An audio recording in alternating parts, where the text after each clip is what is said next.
നമസ്കാരം. ഡോക്ടർ ലൈവിലേക്ക് സ്വാഗതം. നമ്മുടെ തോൾസന്ധിയിലുണ്ടാകുന്ന പ്രശ്നങ്ങൾ വിശേഷിച്ച് യുവാക്കളിലും വീട്ടമ്മമാരിലും ഇപ്പോൾ കൂടി വരുന്നുവെന്നാണ് വിദഗ്ധർ പറയുന്നത്. എന്തുകൊണ്ടാണ് ഇത് സംഭവിക്കുന്നത്? ഇത്തരം പ്രശ്നങ്ങൾക്ക് എന്ത് പരിഹാരമാണുള്ളത്? ഇതെല്ലാം ഇന്നത്തെ ഡോക്ടർ ലൈവിലൂടെ. നിങ്ങളോട് സംസാരിക്കുന്നത് കൊച്ചിയിലെ സൺറൈസ് ഹോസ്പിറ്റലിലെ ഷോൾഡർ ആൻഡ് അപ്പർ ലിം സർജനായ ഡോക്ടർ KR പ്രതാപ് കുമാർ. നമസ്കാരം ഡോക്ടർ. നമസ്കാരം ഡോക്ടർ. ഇപ്പം തോൾസന്ധിയെക്കുറിച്ച് പറയുമ്പോൾ പുതിയ കാലത്ത് ഇത്തരം തോൾസന്ധി തേയ്മാനം എന്നൊക്കെ പറഞ്ഞ് ഡിസ്ലൊക്കേഷൻ എന്നൊക്കെ പറഞ്ഞ് ഒരുപാട് പ്രശ്നങ്ങൾ പറയുന്നത് കേട്ടിട്ടുണ്ട്. യഥാർത്ഥത്തിൽ എന്താണ് സംഭവിക്കുന്നത്? എന്തുകൊണ്ടാണ് ഇതിങ്ങനെ കൂടി വരുന്നത്? ഇത് ഈ അടുത്ത കാലത്തായിട്ട് വളരെ കൂടുതലായി വരുന്നതായിട്ട് നമുക്ക് കാണാൻ നിൽക്കുന്നുണ്ട്. അതിൻ്റെ പ്രധാന കാരണം നമ്മുടെ ജീവിതശൈലിയിലുണ്ടായ മാറ്റങ്ങൾ തന്നെയാണ്. ജീവിതശൈലിയിലുണ്ടായ മാറ്റങ്ങൾ എന്ന് പറഞ്ഞു കഴിഞ്ഞാൽ നമ്മൾ തോൾസന്ധിയിലെ പ്രശ്നങ്ങൾ നോക്കിക്കഴിഞ്ഞാൽ അത് പ്രായ അനുസരിച്ച് പല പല പ്രശ്നങ്ങളാണ് ഉണ്ടാകുന്നത്. ഇപ്പോൾ ചെറുപ്പക്കാരിലാണെങ്കിൽ തോൾസന്ധി ഡിസ്ലൊക്കേറ്റ് ചെയ്യുന്നത്, തോൾസന്ധി ഊരിപ്പോരുന്ന ഒരു പ്രവണത. അത് എന്തുകൊണ്ടാണ് ഇപ്പോൾ കൂടി വരുന്നതെന്ന് ചോദിച്ചു കഴിഞ്ഞാൽ കൂടുതൽ യങ്സ്റ്റേഴ്സ് കായിക വിനോദങ്ങളിലേക്ക് അട്രാക്റ്റഡ് ആകുന്നുണ്ട്. കാരണം അവർക്കുള്ള അവസരങ്ങൾ കൂടി വരുന്നുണ്ട്. ഇപ്പോൾ IPL ആയാലും ഫുട്ബോൾ ലീഗായാലും എല്ലാം നമുക്ക് കയ്യെത്തും ദൂരത്ത് നിൽക്കുന്നതുകൊണ്ട് കൂടുതൽ ചെറുപ്പക്കാരും യുവാക്കളും അതിലേക്ക് ആകൃഷ്ടരാകുന്നുണ്ട്. നമ്മൾ സ്പോർട്സ് എന്ന് പറയുമ്പോൾ എപ്പോഴും സംഭവിക്കുന്നത് നമ്മൾ കൈ ഉയർത്തിയുള്ള സ്പോർട്സുകളാണ് കൂടുതലുള്ളത്. ഇപ്പോൾ ക്രിക്കറ്റ് ആണെങ്കിലും ബാസ്ക്കറ്റ് ബോള്, ബേസ്ബോള്, അല്ലെങ്കിൽ ഷട്ടിൽ, ബാഡ്മിൻ്റൺ, ടെന്നീസ്, ഇതിനെല്ലാം നമ്മൾ കൈ ഉയർത്തി ഒരേ മൂവ്മെൻറ്റ്സാണ് പലപ്പോഴും വരുന്നത്. അപ്പോൾ അങ്ങനെയുള്ളപ്പോൾ തോൾസന്ധിക്ക് ഇഞ്ചുറി ഉണ്ടാകാനുള്ള സാധ്യത വളരെ കൂടുതലാണ്. അതാണ് യുവാക്കളിൽ പറ്റുന്നത്. മറ്റൊന്ന് വീട്ടമ്മമാരിൽ പറ്റുന്നതെന്ന് പറഞ്ഞാൽ അവരുടെ ഈ റിപ്പീറ്റഡ് ആയിട്ടുള്ള കൈ പൊക്കിയുള്ള മൂവ്മെൻറ്റ്സ്. ഇപ്പോൾ വീട്ടുജോലി ചെയ്യുമ്പോൾ തന്നെ ഇപ്പോൾ നമുക്ക് ജനൽ തുടയ്ക്കുക, അല്ലെങ്കിൽ അലമാരിയിൽ വസ്ത്രങ്ങൾ അടുക്കി വയ്ക്കുക, ഇതൊക്കെ ഓരോ പ്രാവശ്യം കൈ ഉയർത്തിയേ ചെയ്യാനൊക്കെ ഉള്ളൂ. എനിക്ക് തോന്നുന്നു കിച്ചണിലാണെങ്കിൽ ഇപ്പോൾ പണ്ടത്തെ കാലത്ത് കിച്ചണിൽ വർക്ക് ടോപ്പ് എന്ന് പറഞ്ഞാൽ വളരെ താന്നിരിക്കുന്ന സ്ഥലങ്ങളായിരുന്നു. ഇപ്പോൾ പുതിയ കിച്ചൺ വന്നു, പുതിയ ഡെസ്കുകൾ വന്നു, വർക്ക് ടോപ്പ് വന്നു. അങ്ങനെ വന്നപ്പോഴത്തേക്ക് ഓരോ സാധനങ്ങളും നമ്മൾ അലമാരിയിൽ നിന്ന് മുകളിൽ നിന്ന് എടുക്കേണ്ടി വരുന്നുണ്ട്. മോഡുലാർ കിച്ചണൊക്കെ വന്നപ്പോഴത്തേക്ക് അങ്ങനെ എടുക്കേണ്ടി വരുന്നുണ്ട്. അങ്ങനെ വരുമ്പോൾ ഒരു നമ്മൾ എണ്ണിക്കഴിഞ്ഞാൽ ഒരു തൗസൻഡ്സ് ആയിരിക്കും ഒരു ദിവസം കൈ പൊക്കേണ്ടി വരുന്നത്. അങ്ങനെ റിപ്പീറ്റഡായിട്ട് കൈ പൊക്കി വരുമ്പോൾ ആ തോൾസന്ധി ഉരയുന്നു. അതിനെക്കുറിച്ച് നമുക്ക് ഡീറ്റെയിൽഡ് ആയിട്ട് നമുക്ക് സംസാരിക്കാം. അതാണ് മെയിനായിട്ട് വരുന്നത്. പിന്നെ പ്രായമായവരിൽ ഇത് കാണുന്നുണ്ടോ? പ്രായമായവർക്ക് വരുന്നത് കുറച്ചുകൂടി ഒരു വ്യത്യാസം വരുന്ന തരത്തിലുള്ള ഒരു തരം ഇഞ്ചുറിയാണ്. അതായത് നമ്മൾ കൈ പൊക്കാൻ സഹായിക്കുന്ന മാംസപേശികൾ ബോണിലോട്ട്, എല്ലിലോട്ട് പിടിപ്പിച്ചിരിക്കുന്ന ഭാഗം ടെൻഡൻ എന്ന് പറയും, തരണാസ്ഥി എന്ന് പറഞ്ഞാൽ അതിനുണ്ടാകുന്ന ക്ഷതങ്ങളും മുറിവുകളും. അപ്പോൾ അങ്ങനെ വരുമ്പോൾ പ്രായമായവർക്ക് കൈ പൊക്കാൻ വയ്യ. ചെറിയൊരു മൂവ്മെൻറ്റിൽ അല്ലെങ്കിൽ ഒരു ജെർക്കിൽ അവർക്ക് ആ ഇഞ്ചുറി വരുന്നു. അതാണ് അവർക്ക് ഉണ്ടാകുന്നത്. അത് നമുക്ക് ടാക്കിൾ ചെയ്യാൻ വെക്കുന്ന ഒരു പ്രശ്നമാണ്. പിന്നെ തേയ്മാനം, അത് കുറച്ചുകൂടി പ്രായമായവർക്ക് തേയ്മാനം, മുട്ടിനൊക്കെ ഉണ്ടാകുന്ന തേയ്മാനം പോലെ തന്നെ തോൾസന്ധിക്കും തേയ്മാനം ഉണ്ടാകാറുണ്ട്. അതൊരു സ്വാഭാവികമായ, ഏജ് റിലേറ്റഡ് ആയിട്ട് തന്നെയുള്ളതാണ്.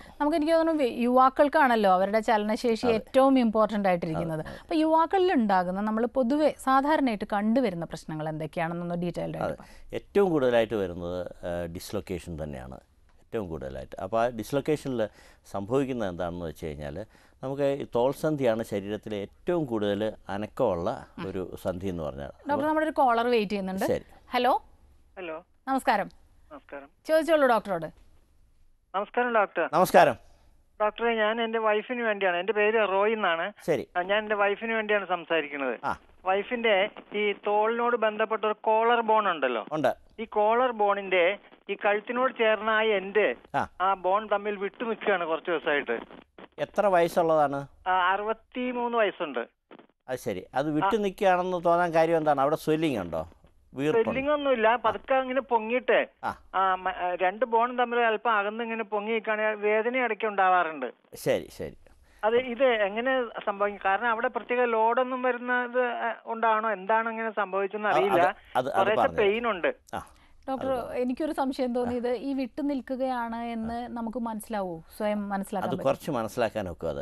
അത് നമ്മളിപ്പോൾ ഈ തോൾസന്ധി എന്ന് പറഞ്ഞു കഴിഞ്ഞാൽ ആൾക്കാരെല്ലാവരും നമ്മൾ ഈ മൂവ് ചെയ്യുന്ന നമ്മുടെ തോൾഭാഗത്തിനെയാണ് വിവക്ഷിക്കുന്നത്. പക്ഷേ തോൾസന്ധി എന്ന് പറഞ്ഞാൽ ശരിക്കും പറഞ്ഞാൽ അത് കൂടാതെ ഒരു 3 അനുബന്ധമായിട്ടുള്ള സന്ധികളിലൂടെ ഉണ്ട്. നമ്മുടെ ഈ കോളർ ബോണും നമ്മുടെ സ്റ്റേണം, ബ്രസ്റ്റ് ബോണുമായിട്ട് ചേരുന്ന ഭാഗം, രണ്ടാമത് കോളർ ബോണും ശരിക്കുള്ള നമ്മുടെ ഷോൾഡർ ജോയിൻറ്റുമായിട്ട് ജോയിൻ ചെയ്യുന്ന ഭാഗം, പിന്നെ നമ്മുടെ തോൾ പലക എന്ന് പറഞ്ഞ സ്കാപ്പുല എന്ന് പറഞ്ഞ ശരീരത്തിൻ്റെ പുറകു ഭാഗത്തുള്ള ഒരു എല്ലുണ്ട്. ഇത് നാലും കൂടെ ചേർന്നൊരു കോംപ്ലക്സ് ജോയിൻ്റാണ്. അതിൽ ഇദ്ദേഹത്തിൻ്റെ വൈഫിന് പറ്റിയേക്കുന്നതെന്ന് പറഞ്ഞാൽ ഈ നമ്മുടെ കോളർ ബോണിൻ്റെ അകത്തെ അറ്റം, അതായത് നമ്മുടെ ബ്രസ്റ്റ് ബോണിലോട്ടുള്ള ഭാഗത്ത് ഡിസ്ലൊക്കേഷൻ വന്നേക്കുകയാണ്.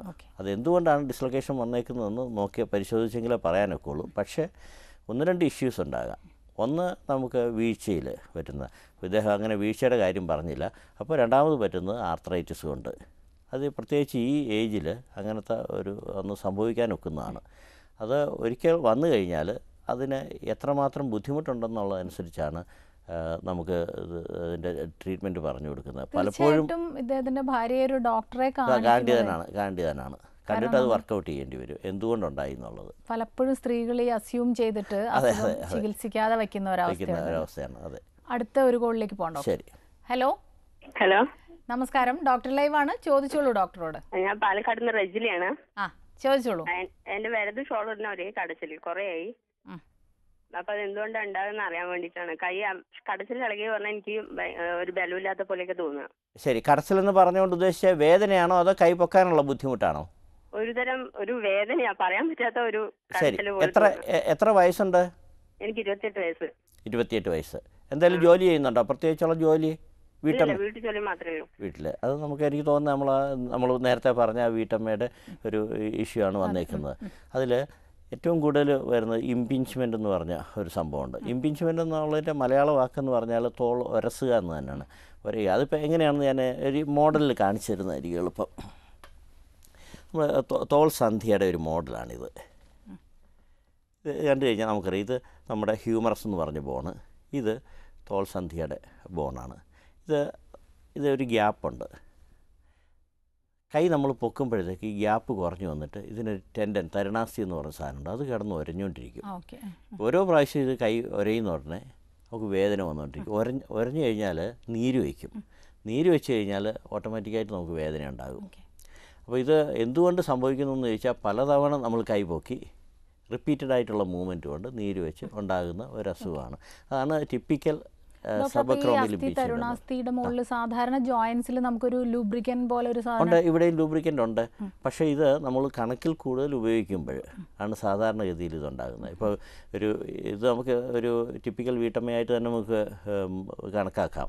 ഇപ്പോൾ ഇദ്ദേഹം നമ്മൾ കിച്ചണിൽ കയറി വർക്ക് ചെയ്ത് തുടങ്ങിക്കഴിഞ്ഞാൽ ഇപ്പോൾ മുകളിലത്തെ ഭാഗത്തു നിന്ന് കിച്ചൻ്റെ മുകളിലത്തെ തട്ടിൽ നിന്ന് എടുക്കുക, സാധനങ്ങൾ എടുക്കുക. എത്ര പ്രാവശ്യം എടുക്കുമെന്ന് നമ്മൾ എണ്ണിക്കഴിഞ്ഞാൽ ആയിരക്കണക്കിന് പ്രാവശ്യം കൈ ഉയർത്തിയുള്ള പ്രവൃത്തി ചെയ്യേണ്ടി വരും. അതുകൂടാതെ തന്നെ ഇപ്പോൾ ജനൽ വൃത്തിയാക്കുക, വിൻഡോസ് ക്ലീൻ ചെയ്യുക, അല്ലെങ്കിൽ ഒന്ന് ക്ലീൻ ചെയ്യുക. ഇതിനൊക്കെ ഓരോ പ്രാവശ്യവും നമ്മൾ കൈപൊക്കിയാണ് ചെയ്യേണ്ടത്. അപ്പോൾ ഓരോ പ്രാവശ്യവും ഇത് വരഞ്ഞുകൊണ്ടിരിക്കുക. അപ്പോൾ റിപ്പിറ്റേറ്റീവ് മൂവ്മെൻറ്റ്സ് കൊണ്ടുണ്ടാകുന്ന ഒരു പ്രശ്നമാണ് ഷോൾഡർ ഇംപിഞ്ച്മെൻ്റ് എന്ന് പറഞ്ഞത്. തീർച്ചയായിട്ടും ഈ വീട്ടമ്മമാരോട് നമ്മൾ ചോദിക്കുന്ന ഒരു ചോദ്യം, നിങ്ങൾക്ക് എന്താ വീട്ടിൽ പണിയുന്നത്? അപ്പോൾ അത് തീർച്ചയായും തെറ്റാണെന്നുള്ള ഒരു ഉദാഹരണം. അവർക്കാണ് പണി കൂടുതലുള്ളത്. അത് അവരുടെ പണി കൊണ്ടുണ്ടാകുന്ന ഒരു പ്രശ്നമാണ് ഇത് തന്നെ. ഇതിന് പരിഹാരമുണ്ട്. സാധാരണഗതിയിൽ ഇത് സെൽഫ് ലിമിറ്റിംഗ് എന്ന് പറയും. അത് തന്നെത്താനെ പ്രകൃതി തന്നെ അത് മാറ്റിയെടുക്കുന്നതാണ്. പക്ഷേ ഒരു 6 മാസത്തിന് ശേഷം ഇത് നിലനിൽക്കുകയാണെങ്കിൽ നമുക്ക് എന്തെങ്കിലും മരുന്ന് കഴിക്കുക, ഇഞ്ചെക്ഷൻസ് കഴിക്കുക. പിന്നെ ഒരു 10% ആൾക്കാർക്കുണ്ട് ഇത് ഒന്നുകൊണ്ടും കുറവ് വരാത്തപ്പോൾ നമുക്ക് കീഹോൾ സർജറി ചെയ്ത് ശരിയാക്കി എടുക്കാൻ വെക്കും. അടുത്തൊരു കോളിലേക്ക് പോകണം. ഹലോ. ഡോക്ടർ ലൈവ് ആണ്, സംസാരിച്ചോളൂ. ഹലോ, പറഞ്ഞോളൂ കേൾക്കുന്നുണ്ട്. അതെ, എനിക്ക് എൻ്റെ ഈ വലത്ത് വശം തോളിന്റെ അവിടുന്ന് കഴുത്തിന്റെ അവിടുന്ന് അങ്ങോട്ട് കൈക്ക് ഭയങ്കര വേദനയാണ്. ശരി. ഷോളറിനും കൈയുടെ മുട്ടിനും കൈയുടെ പടത്തിൽ വരെ ഭയങ്കര വേദനയും കടച്ചിലുമാണ്. എത്ര വയസ്സുണ്ട്? 57 വയസ്സുണ്ട്. ശരി. ഇത് എനിക്ക് തോന്നുന്നത് നമുക്ക് കൃത്യമായി പറഞ്ഞു കൊടുക്കേണ്ട ഒരു കാര്യം കൂടെയാണ്. പലപ്പോഴും തോൾസന്ധിയുടെ വേദന അതിന് ചുറ്റുമുള്ള സ്ഥലങ്ങളിൽ നിന്നുണ്ടാകുന്ന റേഡിയേറ്റിംഗ് പെയിൻ എന്ന് പറയും. അത് തോൾസന്ധിയായിട്ട് ഒരു പ്രശ്നം ഉണ്ടായിരിക്കില്ല. ഇപ്പോൾ നമ്മൾ എല്ലാവർക്കും അറിയാവുന്ന ഒരു കാര്യമാണ്, ഹാർട്ട് അറ്റാക്ക് വന്നു കഴിഞ്ഞാൽ തോളിന് അല്ലെങ്കിൽ താടിയെല്ലിന് വേദന ഉണ്ടാകുന്നു എന്നുള്ളത്. അത് റേഡിയേറ്റിംഗ് പെയിൻ എന്ന് പറയും. അപ്പോൾ ഒരേ ഞരമ്പ് 2 സ്ഥലത്ത് വിന്യസിക്കുന്നതുകൊണ്ടുണ്ടാകുന്ന ബുദ്ധിമുട്ടാണ്. ഇതേ പ്രോബ്ലം തന്നെയാണ് നമുക്ക് കഴുത്തിന് വേദന ഉണ്ടാകുകയാണ്. കഴുത്തിൻ്റെ അവിടെ നിന്നാണ് സുഷുമ്ന നാഡി, അതായത് സ്പൈനൽ കോഡിൽ നിന്ന് ഉള്ള ഞരമ്പുകൾ താഴോട്ട് വരുന്നത്. അപ്പോൾ ഓരോ ഞരമ്പും എവിടെ പോകുന്നോ അവിടെയൊക്കെ വേദന എടുക്കുന്നതായിട്ട് തോന്നും. ഇത് പലപ്പോഴും നമുക്ക് കഴുത്ത് വേദന, തോളിൻ്റെ വേദനയായിട്ട് വരും, തെറ്റിദ്ധരിക്കും. അതെ, അല്ലെങ്കിൽ കൈവേദനയായിട്ട് വരും. അപ്പോൾ അവിടെ ഒരു 4-5 ഞരമ്പുകളുണ്ട്. അതിൽ ഏത് ഞരമ്പുകളാണ്, ചിലപ്പോൾ ഒന്നിൽ കൂടുതൽ ഞരമ്പുകൾ വേദന എടുക്കുക, ഇതിലിപ്പോൾ ഒന്നിൽ കൂടുതൽ ഞരമ്പ് അമങ്ങിയിട്ടുണ്ട്. അതുകൊണ്ടാണ് തോളിന് വേദന, കൈമുട്ടിന് വേദന, കൈയുടെ പത്തിക്ക് വരെ വേദന വരുന്നതായിട്ട്. അത് മിക്കവാറും തോൾസന്ധിയിൽ നിന്ന് വരുന്ന വേദനയായിരിക്കാൻ സാധ്യത കുറവാണ്. അത് പിന്നെ സെർവിക്കൽ സ്പൈൻ, അതായത് കഴുത്തിലെ കശേരികളിൽ നിന്നുണ്ടാകുന്ന പ്രശ്നമാണ്. ഇവരാരെയാണ് കാണേണ്ടത്? അത് ഓർത്തോപെഡിക് സർജനെ കണ്ടാൽ മതി. ഒരു ജനറൽ ഓർത്തോപെഡിക് സർജനെ കണ്ടു കഴിഞ്ഞാൽ അവരത് വർക്കൗട്ട് ചെയ്തിട്ട് കൂടുതലായിട്ട് എന്തെങ്കിലും ഉണ്ടെങ്കിലുള്ള ചികിത്സ നേടാം. ഡോക്ടർ, നമുക്കൊരു ഇടവേളയ്ക്ക് ശേഷം തിരികെ വരാം. ശരി. ഡോക്ടർ ലൈവിൽ ഒരു ഇടവേള. ഡോക്ടർ ലൈവ് തുടരുന്നു. ഒരു കോളർ വെയിറ്റ് ചെയ്യുന്നുണ്ട് ഡോക്ടർ. ശരി. ഹലോ. ഹലോ, നമസ്കാരം. ഡോക്ടർ. നമസ്കാരം. ചോദിച്ചോളൂ. എൻ്റെ പേര് അനിൽ എന്നാണ്. ഞാൻ വയനാട്ടിൽ നിന്നാണ് വിളിക്കുന്നത്. ശരി. എനിക്ക് കഴിഞ്ഞ ഒരു 3 മാസമായിട്ട് എൻ്റെ ഒരു തേർഡ് കശേരി ഉണ്ട്, നമ്മളെ കഴുത്തിന്റെ നേരെ താഴ്ഭാഗത്ത് 3-ാമത്തെ 4-ാമത്തെ കശേരിന്റെ ഇടയിൽ ഒരു പെയിനാണ്. അപ്പോൾ ഇത് ഞാൻ MRI ചെയ്ത് നോക്കി, അതിനകത്ത് കുഴപ്പമില്ല. പിന്നെ എക്സ്റേ എടുത്തു, അതിലും പ്രശ്നമില്ല. പിന്നെ ബ്ലഡ് ടെസ്റ്റ് കാര്യങ്ങൾ എല്ലാ തരത്തിലുള്ള ടെസ്റ്റും ചെയ്ത് നോക്കി, അതിലൊന്നും ഒരു കുഴപ്പമില്ല. പക്ഷേ എനിക്കിപ്പോ 2-3 ദിവസം കഴിഞ്ഞാൽ ഞാൻ വീണ്ടും ഗൾഫിലാണ് ഞാൻ വർക്ക് ചെയ്യുന്നത്. എനിക്ക് അവിടെ പോകേണ്ടതാണ്. അപ്പോൾ ഇപ്പോഴും ഉണ്ട് ചെറിയ വേദന, ഓവറായിട്ട് വേദനയില്ല. ഞാൻ റെസ്റ്റ് എടുക്കുകയാണെങ്കിൽ വേദന കുറയും. പിന്നെ കിഴി പിടിച്ചു ഫസ്റ്റ്, അതൊക്കെ ചെയ്ത് നോക്കി, എല്ലാം ചെയ്ത് നോക്കി. എന്നിട്ടൊന്നും വേദന എവിടെയാണ്? കഴുത്തിലാണോ വരുന്നത് അതോ? കഴുത്തിന്റെ നേരെ താഴെ ഒരു 3-ാമത്തെയോ 4-ാമത്തെയോ കശേരുവിന്റെ ഇവിടേക്കാണ് വരുന്നത്. ശരി. ഇത് നമുക്ക് നേരത്തെ പറഞ്ഞതിൻ്റെ കൂട്ടുള്ള പ്രശ്നമാണ്. തോൾസന്ധിയുമായി ബന്ധമുള്ള പ്രശ്നമല്ല. കശേരുവിൽ നിന്നുണ്ടാകുന്ന റേഡിയേറ്റിംഗ് പെയിൻ എന്ന് പറഞ്ഞ് മറ്റുള്ള വശങ്ങളിലേക്ക് വരുന്ന തരത്തിലുള്ള വേദനയാണ്. ഇദ്ദേഹത്തിന് നേരത്തെ പറഞ്ഞതിൻ്റെ കൂട്ട് ഓർത്തോപെഡിക് സർജനെ കണ്ട് വർക്കപ്പ് ചെയ്ത് അത് നോക്കണം. പലപ്പോഴും MRI സ്കാനും എക്സ്റേ ഒക്കെ നോർമലായിട്ട് തന്നെ വരാൻ സാധ്യതയുണ്ട് തുടക്ക സമയത്ത്. പക്ഷെ അത് നമുക്ക് ഒരു ക്ലിനിക്കൽ എക്സാമിനേഷൻ ചെയ്തിട്ട് കൃത്യമായി എവിടെയാണെന്ന് നമുക്ക് കണ്ടുപിടിക്കാനുള്ള ഒരു സാധ്യതയുണ്ട്. ഇദ്ദേഹത്തിൻ്റെ പ്രശ്നം വളരെ കൂടുതലായിട്ടുണ്ടെന്ന് എനിക്ക് തോന്നുന്നില്ല. പക്ഷേ യാത്രയുള്ളതുകൊണ്ട് മാത്രമാണ് ഒരു കൺസേൺ വരുന്നത്. വിശേഷിച്ച് വിദേശത്തൊക്കെ പോകുന്നവർക്ക് വലിയ പ്രശ്നമാണല്ലോ. എനിക്ക് തോന്നുന്നില്ല ഇമ്മീഡിയറ്റ് ആയിട്ട് എന്തെങ്കിലും ചെയ്യേണ്ടി വരുമെന്ന്. ഇത് എന്തെങ്കിലും കശേരുവിൻ്റെ പ്രായം നോക്കിക്കഴിഞ്ഞാൽ ഡിസ്ക് പ്രൊലാപ്സ് എന്ന് പറഞ്ഞ്, സെർവിക്കൽ ഡിസ്ക് പ്രൊലാപ്സ് എന്ന് പറഞ്ഞ് അതിൻ്റെ തുടക്കമായിരിക്കാൻ സാധ്യതയുണ്ട്. അത് കൂടുതൽ ടെസ്റ്റുകൾ ചെയ്യണം. ഡോക്ടർ ഇപ്പോൾ പറഞ്ഞു യുവാക്കളിൽ പ്രത്യേകിച്ച് ഈ സ്പോർട്സിലും ഒക്കെ ഉള്ള കുട്ടികളിൽ ഉണ്ടാവുന്ന പ്രശ്നമാണ് ഈ ഡിസ്ലൊക്കേഷൻ അല്ലേ? അപ്പോൾ അത് എങ്ങനെയൊക്കെ ഉണ്ടാവും, ഏതെല്ലാം തരത്തിലാണ് അത് പ്രസൻറ്റ് ചെയ്യുന്നത്? അത് ഡിസ്ലൊക്കേഷൻ ഏറ്റവും കോമൺ ആയിട്ട് നമ്മൾ കണ്ടുവരുന്ന, നമ്മുടെ ഔട്ട് പേഷ്യൻ്റ് ക്ലിനിക്കിലൊക്കെ കണ്ടുവരുന്ന ഒരു പ്രശ്നം തന്നെയാണ്. കൂടുതലും യുവാക്കൾക്ക് ഈ കായികമായ അഭിവാഞ്ച ഉള്ളപ്പോൾ ഏറ്റവും കൂടുതൽ കാണുന്നത് കോണ്ടാക്ട് സ്പോർട്സ് എന്ന് പറഞ്ഞ ഒരു സെക്ഷനിലാണ്. അപ്പോൾ ടിപ്പിക്കൽ എക്സാമ്പിൾ ഫുട്ബോളാണ്. റഗ്ബി എന്ന് പറഞ്ഞ ഇത് നമുക്കധികം ഇവിടെ പോപ്പുലർ അല്ല. പക്ഷേ ബാക്കി പിന്നീടുള്ളത് കൈ ഉയർത്തി എന്തൊക്കെ സ്പോർട്സ് ചെയ്യുന്നു, അത് ഓവർഹെഡ് സ്പോർട്സ് എന്ന് പറയും. കൈ നമുക്ക് തോൾസന്ധിക്ക് മുകളിൽ ചലിപ്പിക്കേണ്ട എല്ലാ കായിക വിനോദങ്ങൾക്കും ഈ ഡിസ്ലൊക്കേഷൻ ഉണ്ടാകാനുള്ള സാധ്യതയുണ്ട്. നമ്മളിപ്പോൾ ഒരു സ്ഥിതിവിവരക്കണക്ക് നോക്കിക്കഴിഞ്ഞാൽ 20 വയസ്സിന് മുമ്പ് ആദ്യത്തെ ഡിസ്ലൊക്കേഷൻ ഉണ്ടായിക്കഴിഞ്ഞാൽ വീണ്ടും അവർക്ക് ഡിസ്ലൊക്കേഷൻ ഉണ്ടാകാനുള്ള സാധ്യത 90% കൂടുതലാണ്. അതായത് 20 വയസ്സിന് താഴെയുള്ള ഒരാൾക്ക് ഡിസ്ലൊക്കേഷൻ ഉണ്ടായിക്കഴിഞ്ഞാൽ അത് വീണ്ടും ഉണ്ടായിരിക്കും. അപ്പോൾ അങ്ങനെയുള്ളപ്പോൾ അവർക്ക് പല പ്രശ്നങ്ങളാണ്. ഒന്ന്, അവരുടെ ആക്റ്റീവായിട്ടുള്ള കായിക ജീവിതത്തിന് ഒരു തിരശ്ശീല വീഴുക എന്നുള്ള, അതാണ് ഏറ്റവും വലിയൊരു അവരുടെ ഒരു 20 വയസ്സുള്ള ഒരു യുവാവിനെ സംബന്ധിച്ച് അത് പോകാന്നുള്ളത്. പണ്ട് കാലത്ത് ഇതിന് ചികിത്സാ രീതികളൊക്കെ ഉണ്ടായിരുന്നു. അത് ഷോൾഡർ ഓപ്പൺ ചെയ്തിട്ട് കൈയുടെ അനക്ക വെച്ചിട്ട് കുറയ്ക്കുക എന്നൊക്കെ ഉള്ളതായിരുന്നു. ഇപ്പോൾ ആ രീതികളൊക്കെ നമുക്ക് മാറി. എന്തുകൊണ്ടാണ് ഇത്ര കൂടുതലായിട്ട് ഇതുണ്ടാകുന്നതെന്ന് ചോദിച്ചു കഴിഞ്ഞാൽ, ശരീരത്തിൽ ഏറ്റവും കൂടുതൽ അനക്കമുള്ള സന്ധിയാണ് തോൾസന്ധി. അതായത് നമ്മുടെ കയ്യെ ഏത് ഭാഗത്ത് എത്തിക്കാനുള്ള ഉത്തരവാദിത്തമുള്ളത് തോൾസന്ധിക്കാണ്. അതുകൊണ്ട് തന്നെ അതിന് കുറച്ച് ലൂസായിട്ടാണ് പ്രകൃതി തന്നെ ഒരു സംവിധാനം ഉണ്ടായിരിക്കുന്നത്. അപ്പോൾ ഡിസ്ലൊക്കേറ്റ് ചെയ്യാനുള്ള സാധ്യതയും കൂടുതലാണ്. അതിനൊരു കവറിങ് ഉണ്ട്. പലപ്പോഴും ഒരു കാർട്ടിലേജ് എന്ന് പറഞ്ഞ ഒരു കവറിങ് ഉണ്ട്. ആ കാർട്ടിലേജ് മുറിഞ്ഞു പോകുന്നു. നമ്മൾ ഒരു വയലൻ്റായിട്ടുള്ള മൂവ്മെൻറ്റിൽ അല്ലെങ്കിൽ വീഴ്ചയിൽ അല്ലെങ്കിൽ ചില സ്മാഷ് പോലുള്ള കാര്യങ്ങൾ ചെയ്യുമ്പോഴൊക്കെ അത് ആ കാർട്ടിലേജ് മുറിഞ്ഞു പോകുന്നു. അപ്പോൾ മുറിഞ്ഞു പോയി കഴിഞ്ഞാൽ പിന്നീട് അത് വന്ന് ചേരത്തില്ല. അതിന് നമുക്ക് അങ്ങനെ വന്നു ചേരാത്തടത്തോളം കാലം പിന്നെയും കൈ ഉയർത്തുമ്പോൾ ഡിസ്ലൊക്കേഷനുള്ള സാധ്യത വളരെ കൂടുതലായിരിക്കും. ഡോക്ടർ ഒരു കോളിന് ശേഷം തുടരാം. ഹലോ ഹലോ നമസ്കാരം, അതെ ഡോക്ടറോട് സംസാരിച്ചോളൂ. പറഞ്ഞോളൂ. ഞാൻ സുൽത്താൻ ബത്തേരിന്നാ വിളിക്കുന്നത്. ശരി സാർ, എന്റെ വൈഫിന് പെരടിയിൽ നിന്ന് ഇങ്ങനെ വേദന ഇറങ്ങിയിട്ട് കൈന്റെ ഷോളർ വഴി ബ്രസ്റ്റിലേക്ക് പെയിൻ വരുന്നു. ഈ ബ്രസ്റ്റ് വല്ലാതെ കടഞ്ഞിട്ട് ശരിക്കും. എത്ര വയസ്സുള്ള ആളാണ്? 36 വയസ്സ്. ശരി, അത് നമ്മൾ നേരത്തെ പറഞ്ഞ അതേ പ്രശ്നങ്ങളാണ്. എപ്പോഴും നമ്മൾ പൊതുജനത്തിൻ്റെ ഒരു ധാരണ തോളിൽ വേദന ഉണ്ടെങ്കിൽ തോളിൻ്റെ പ്രശ്നം, അതങ്ങനെ ആയിരിക്കുമല്ലോ. പക്ഷേ ഇത് അങ്ങനെ വരുന്നതല്ല. ഇത് കശേരിക്കളിൽ നിന്ന് നമ്മുടെ കഴുത്ത് ഭാഗത്തുള്ള കശേരിക്കളിൽ ഞരമ്പ് അമങ്ങുന്നതുകൊണ്ടുണ്ടാകുന്ന പ്രശ്നങ്ങളാണ്. അത് നമ്മൾ കൂടുതലായിട്ട് നോക്കിയിട്ട് അതിന് എക്സ്റേ എടുക്കുക. പലപ്പോഴും ഇത് MRI സ്കാൻ വേണ്ടി വരും. കാരണം ഞരമ്പിൻ്റെ അമുക്കം നമുക്ക് എക്സ്റേയിൽ കാണാൻ ബുദ്ധിമുട്ടാണ്.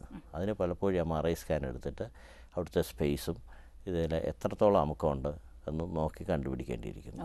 അങ്ങനെ കണ്ടുപിടിച്ച് അതിന് പ്രതിവിധിയുള്ളതാണ്. പലപ്പോഴും മരുന്ന് കൊണ്ട് മാറും. പക്ഷേ അപൂർവമായിട്ടെങ്കിലും അതിലെ അമുക്കം മാറ്റി കൊടുക്കാൻ വേണ്ടി ഓപ്പറേഷൻ വേണ്ടി ഒരു സർജറി ചെയ്ത് അവിടുത്തെ സ്പേസ് കൂട്ടേണ്ടതായിട്ട്. തീർച്ചയായിട്ടും ഈ വേദനയായിട്ട് കുറേ കാലം ഇങ്ങനെ ജീവിക്കാനൊക്കില്ല. അല്ലല്ല, നമുക്ക് കൃത്യമായ പരിഹാരമുണ്ട്. പഴയ കാലത്തെ കൂട്ടല്ല, നമുക്ക് സേഫായിട്ട് ചെയ്യാനൊക്കുന്ന പല മാർഗ്ഗങ്ങളുമുണ്ട്. ഓക്കെ ഡോക്ടർ, നമുക്ക് ശസ്ത്രക്രിയയെക്കുറിച്ച് ഒരു ഇടവേളയ്ക്ക് ശേഷം സംസാരിക്കാം. ഡോക്ടർ ലൈവിൽ ഒരു ഇടവേള. ഡോക്ടർ ലൈവ് തുടരുന്നു. ഒരു കോളർ വെയിറ്റ് ചെയ്യുന്നു. Doctor hello. നമസ്കാരം, ചോദിച്ചോളൂ ഡോക്ടറോട്. പറഞ്ഞു. പണ്ട് ക്രിക്കറ്റും വോളിബോളും കളിക്കുന്ന സമയത്ത് ഷോൾഡർ ഡിസ്ലോക്കേറ്റ് ആയിട്ടുണ്ട്. മുമ്പോട്ടാണ് നമുക്ക് കൈ ഉയർത്തി ബാക്കോട്ടേക്ക്. ഇപ്പൊ എത്ര വയസ്സുണ്ട്? 30 വയസ്സ്. കണ്ണൂരിന്നാണ് വിജേഷ്. എത്ര പ്രാവശ്യം ഡിസ്ലൊക്കേറ്റ് ചെയ്തിട്ടുണ്ട്? 2 പ്രാവശ്യം ആയിട്ടുണ്ട്. 5 വർഷം മുമ്പായിരുന്നു.